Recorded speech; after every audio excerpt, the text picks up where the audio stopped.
nada más van al anaquel que está al lado en uno de los hospitales y sacan la fórmula y se la dan al paciente. Y para nosotros, porque claro, si tú tienes 6 pacientes en todo el país versus Chile, que tiene una corte de 30 y pico, 40 y pico pacientes, la empresa que vende la fórmula dice, no me es rentable ponerla en tu país, con todo lo que toca invertir en permiso sanitario y todo lo demás.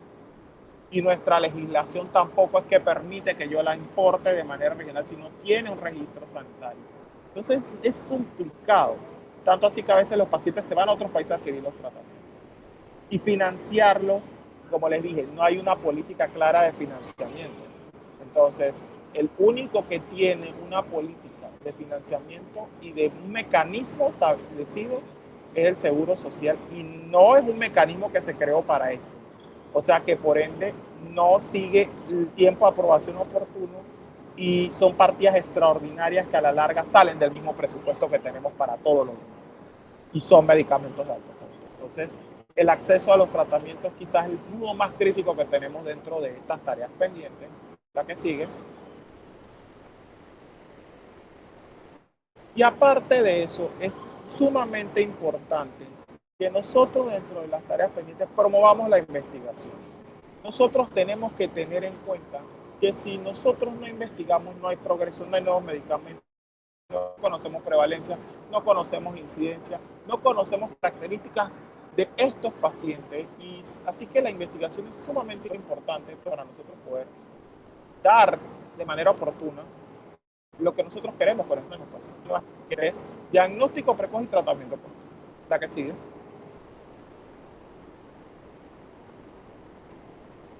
Y definitivamente, la siguiente, personal entrenado. Te los digo, cuando yo me formé en genética, yo me formé aquí en el Seguro Social. Nosotros en el país nada más había 8 genetistas, de los cuales había 2 ya jubilados, no retirados, ya jubilados, y había, de esos eran 6 en la ciudad de Panamá. Hay otro en Chiriquí, otro en provincia central. Con la apertura del programa de residencia genética, o la reapertura, porque ya existía, pero se cerró por muchos años, nosotros en 5 años ya hemos formado 5 genetistas. O sea, ya hemos formado casi un 50% de lo que ya teníamos. Y tenemos, nosotros estamos ya poniendo el personal que va a suplantar al que está y ampliando la cartera con búsqueda de que tenga mayor acceso. Y el rol de la genética es muy importante porque nosotros podemos acelerar este proceso de genético de estos pacientes. Como les decía, la prueba del exoma completo ha revolucionado cómo se ven las enfermedades raras y cómo se ha hecho el diagnóstico genético a tal punto de convertirse en el estándar de oro para el diagnóstico de estas condiciones. Cuando tenemos mucha heterogeneidad de síntomas y clínicos y sospechamos que es algo genético, esta prueba nos ayuda con mucho grado de certeza a poder ubicar si esta es una condición genética. La que sigue. Y mayor visibilidad. ¿Por qué mayor visibilidad? Porque lo que no lo pensamos no lo vamos a diagnosticar. Eso es una norma de medicina. Si no lo piensas, no lo diagnosticas. Y si nosotros no le damos visibilidad a estas condiciones, si ustedes no ven en algún momento un paciente como copolisacaridosis, no ven un paciente que tenga una aciduria orgánica, o por lo menos oyen de eso, no lo van a sospechar. Y si no lo sospechan, no lo van a diagnosticar, aunque el día no saltando ahí a los ojos. Entonces es importante que nosotros demos visibilidad a estas condiciones y demos visibilidad a los pacientes, porque al final son los que se benefician de todo. Siguiente.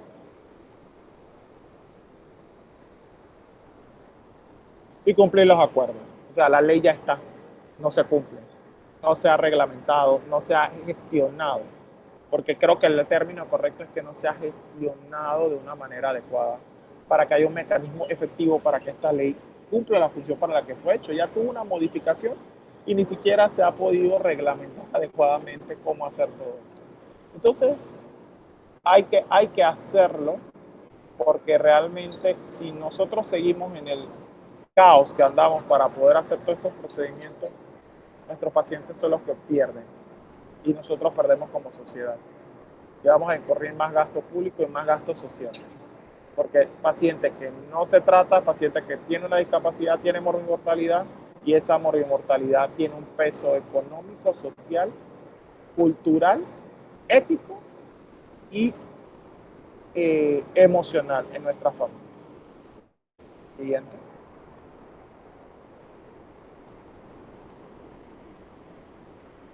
Entonces, para concluir, no son tan raras como pensamos. La 80% son de genéticas y 50% se ven en la niñez. Debemos darle visibilidad, debemos atender las reglamentaciones que están entre ellos e invertir en fondos para poder tener diagnóstico precoz y tratamiento oportuno. Siguiente.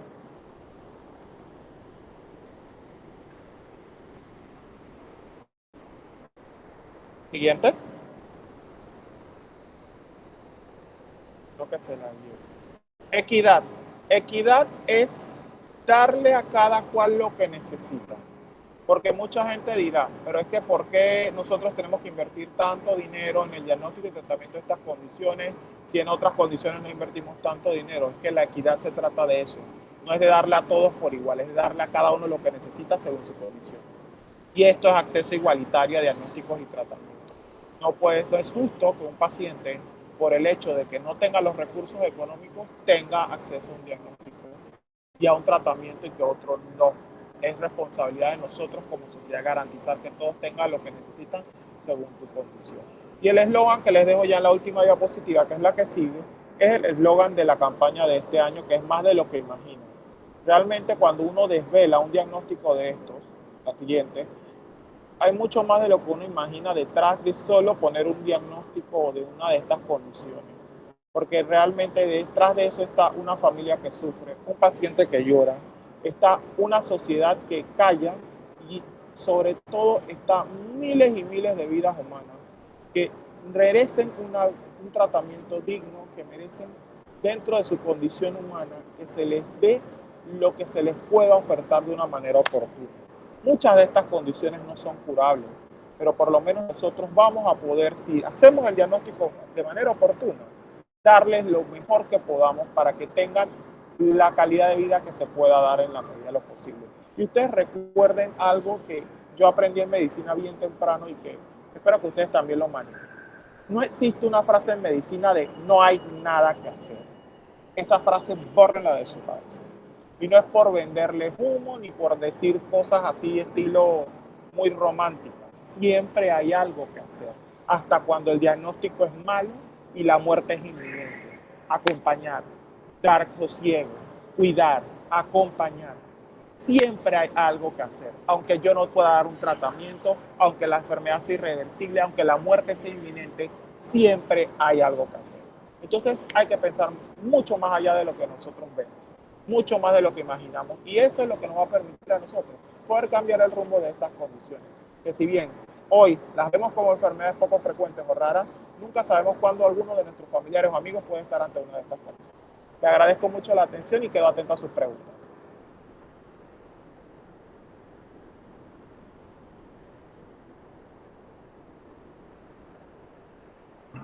Ok, muchas gracias, doctor, por su presentación.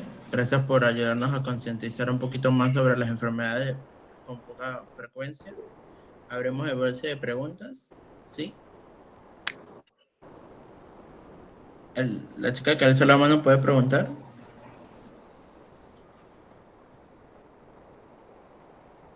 ¿O alguien más que tenga alguna pregunta para el doctor?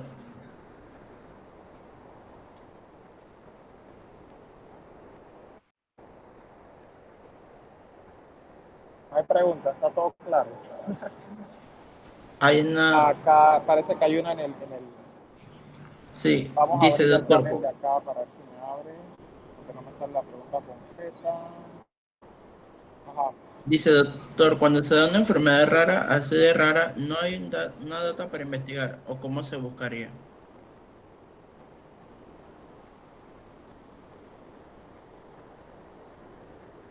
Sí, sí hay data para investigar, pero hay que tener en cuenta algo. hay que ubicarse en el contexto nacional de cada país. Otra cosa que ocurre es que nosotros no tenemos registros robustos. Yo las condiciones que le puse en ese mapa de Panamá son condiciones que yo he visto en nuestro país, pero he visto una o dos. Entonces, nosotros tenemos que hacer trabajos colaborativos para poder concientizar y tener mayor data de esto.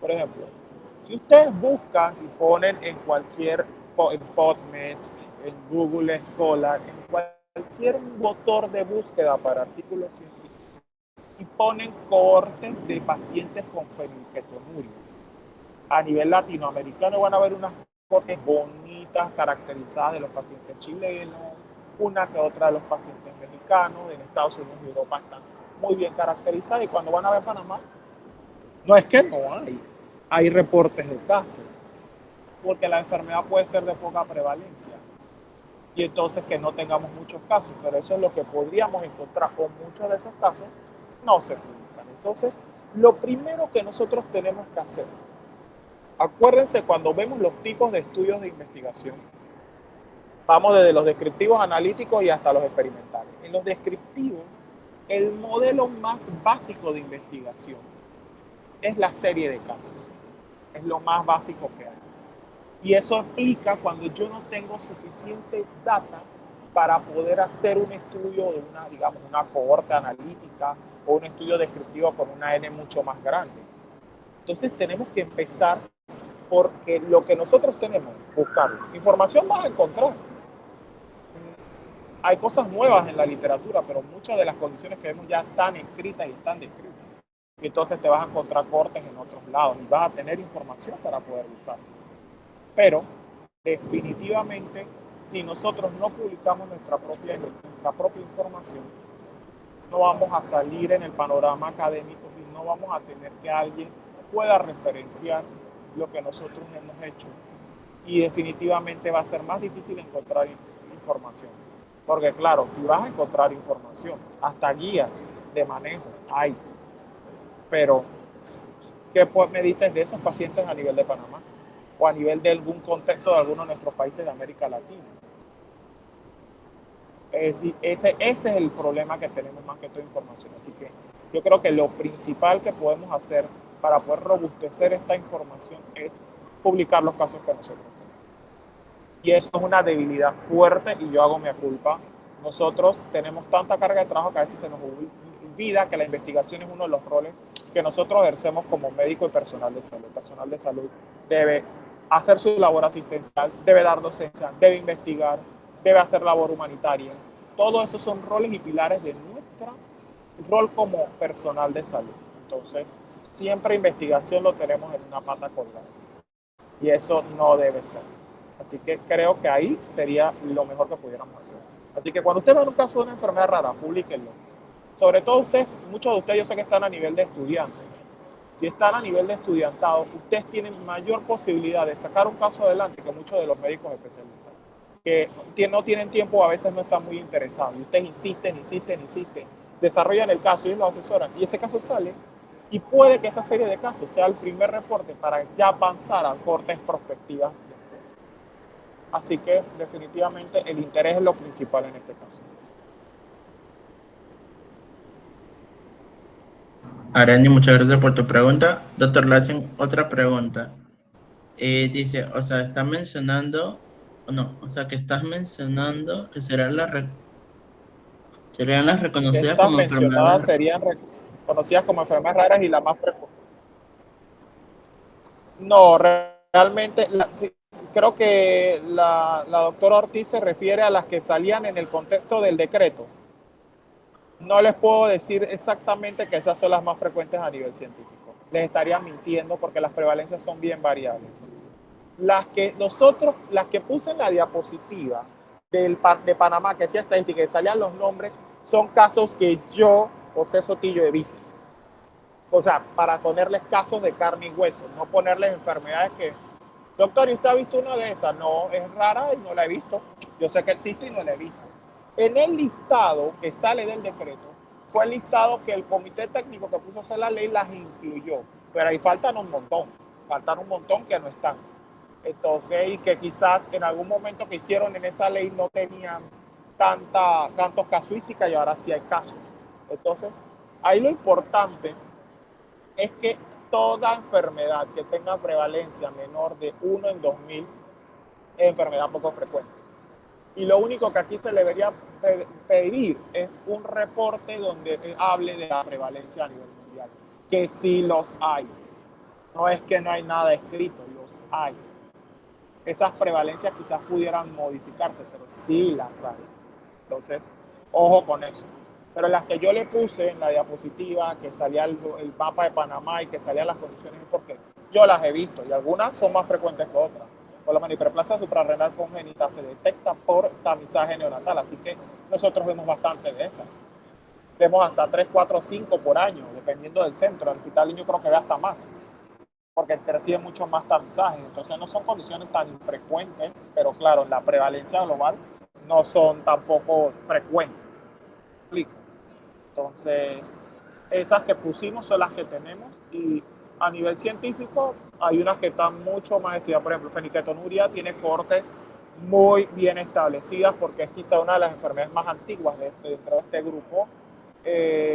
También, digamos, otras condiciones como la hiperplasia suprarrenal, la fibrosis quística, son condiciones muy estudiadas y que ustedes, les repito, ponen el motor de búsqueda de PubMed y van a encontrar un montón, pero hay otras, por ejemplo, nosotros tenemos casos de Niemann-Pick tipo 6, es ultra raro el Niemann-Pick tipo 6, y nosotros tenemos casos. Recuerden otra cosa, el país sobre todo, y quiero que se extienda al resto de América Latina, pero en Panamá ocurre con mucha mayor frecuencia. Somos país de tránsito y crisol de razas. Aquí ustedes ven que todo el mundo tiene ascendencia o mezcla de etnias y diversas. Les pongo un ejemplo. Yo, por el lado de mi mamá, la ascendencia es lo más raro que ustedes se pueden imaginar. Mi mamá era afroamericana, mezclada con hindú, pero el apellido de ella es hebreo. Y yo no sé por dónde salió el hebreo porque no tiene familia hebrea y resulta que sí es de ascendencia hebrea por algún lado. Y por el lado de mi papá es mezcla de colombiano con bocatoreño y panameño, o sea, una cosa así. Entonces, cuando yo sigo tirando el árbol para arriba, me voy a encontrar algunas mezcla y entonces a mí no me extrañaría que si yo me hago un estudio genético y me sale una enfermedad de Medio Oriente, no debe extrañarme porque hay una explicación porque y cuando ustedes comienzan a hacer su genealogía se van a dar cuenta de que eso también ocurre. Así que nosotros podemos tener cualquier tipo de estas condiciones, aunque sean más prevalentes en otros lados. Recuerden que hoy en día la medicina también es global. Pasaba, por ejemplo, en Chile, que no tenían mucha anemia falciforme y con la migración de pacientes, de personas de Haití, de Venezuela y de otros lados del Caribe, ya están empezando a ver estas condiciones que ellos no tenían y que han tenido que aprender a manejarlas porque ahora las tienen. Entonces ese tipo de fenómeno se va a ir dando.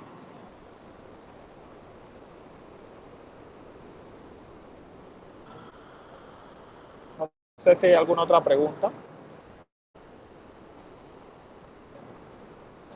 Muchas gracias por tu pregunta, Diglenis. ¿Alguno tiene otra pregunta?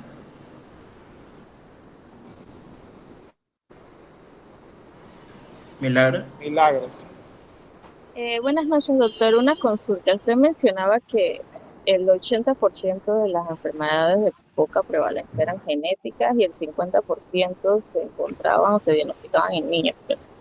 En adultos, quería consultarle si existe en Panamá, de parte del MINSA, genetistas que atiendan a adultos. Esa es una excelente pregunta, Milagros. La respuesta es no. No, a nivel del Ministerio de Salud, no hay genetistas que estén ejerciendo a nivel de las instalaciones de salud pública. Hay que tener en cuenta algo. La genética en nuestro país tiene una formación muy particular. La mayoría de los que hacemos genética somos pediatras, porque el programa de residencia hace 10, 15 años, no recuerdo cuándo fue que se abrió el primer programa, era exclusivo para pediatras porque la mayoría de las condiciones son pediátricas. Y en ese tiempo las enfermedades de este tipo en adultos no se diagnosticaban. En otros países ya habían evolucionado programas de entrada directa. donde el genetista ve todo. O sea, un genetista que es un médico general entra en genética.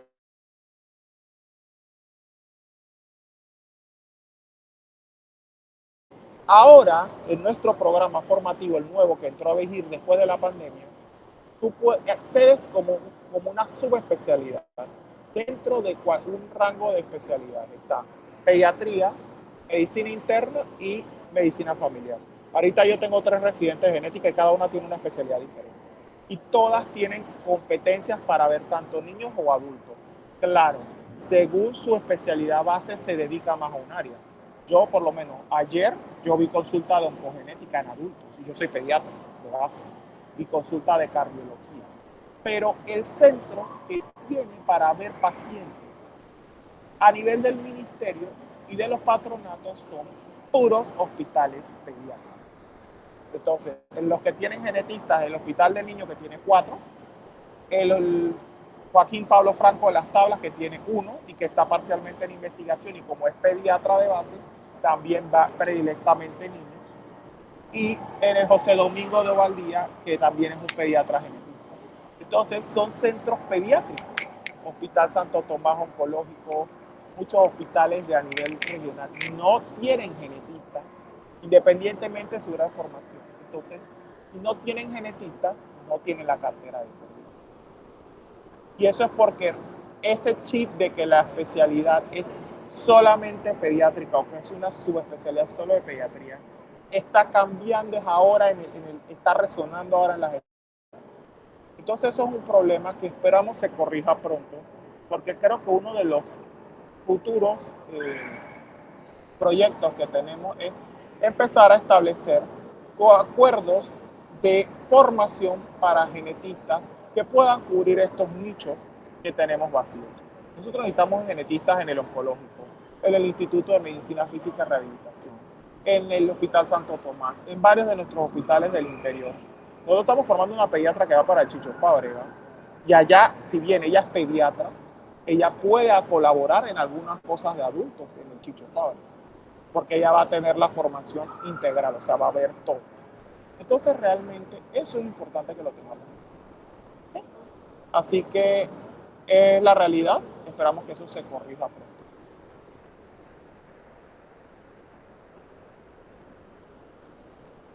Porque esa es otra de las fuentes de inequidad. O sea, si yo tengo más de 15 años y no tengo recursos para ir a ver un genetista a nivel privado y no tengo seguro social, entonces ¿qué yo hago? No tengo opciones, tengo que gastar y eso no está bien. Pero bueno, es una realidad que no es tanto por tema de gestión, es tanto un tema cultural de la especialidad, porque tradicionalmente ha sido enfocada a nivel pediátrico y bueno, ya ese enfoque está cambiando y esperemos que pronto ya podamos empezar a tener especialistas que vean a nivel del ministerio a los adultos, porque los adultos también tienen enfermedades raras y también tienen condiciones genéticas que se diagnostican y se manejan en ese periodo y grupo etario y no es justo que ellos no tengan acceso a eso.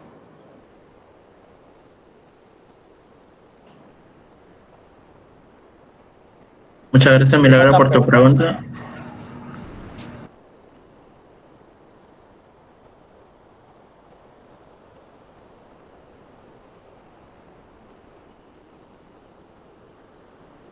Creo que ya nadie tiene pregunta, doctor. Bueno, sí, yo sé que muchas van a ir surgiendo. Ahí igual les dejé mi información de contacto. Cualquier cosa, cualquier pregunta, cualquier duda que ustedes tengan, pueden contactarme sin ningún problema. Y bueno, igual si tienen alguna duda, porque yo sé que ahí después salen, no, doctores, que mira, que me dijeron que me tengo que ver por genética.